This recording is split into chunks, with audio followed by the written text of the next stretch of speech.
Quand le prophète Daniel contempla la gloire du messager céleste, il fut comme anéanti par le sentiment de sa faiblesse et de son imperfection. Voici en quels termes il décrit l'effet que produisit sur lui cette contemplation. Je restai seul et je vis cette grande vision. Les forces me manquèrent. Mon visage changea de couleur et fut décomposé. Et je perdis toute vigueur. Daniel 18. L'âme ainsi touchée aura une profonde aversion de son amour du moi et recherchera par la justice du Christ une pureté de cœur conforme à la loi de Dieu et au caractère de Jésus.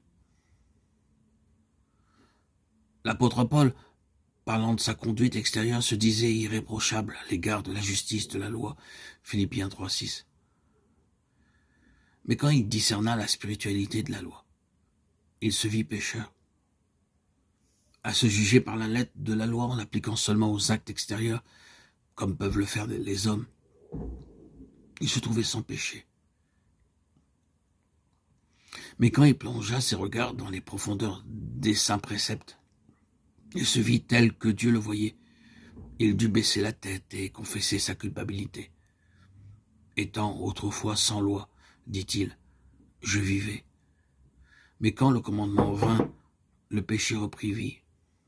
Et moi, je mourus. Romains 7, 9. Le péché lui apparut alors dans toute son horreur, à la bonne opinion qu'il avait de lui-même disparu. Tous les péchés ne sont pas également odieux devant le Seigneur. Il y a pour lui, comme pour les hommes, différents degrés de culpabilité.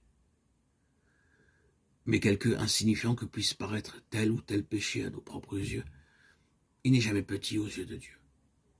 Le jugement de l'homme est partial, imparfait, tandis que le Seigneur estime toutes choses à leur juste valeur. L'ivrogne y regardait avec mépris.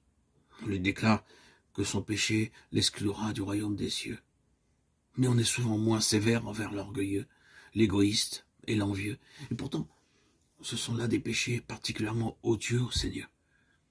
Ils sont contraires à la bonté de son caractère, à l'amour parfaitement désintéressé qui est l'atmosphère dans laquelle se meuvent les mondes qui ont conservé leur intégrité.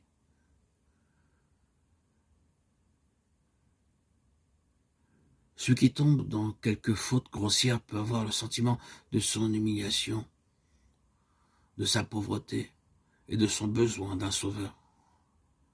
Mais l'orgueilleux n'éprouve aucun besoin. Il ferme son cœur au Christ et se prive des bienfaits infinis qu'il est venu apporter.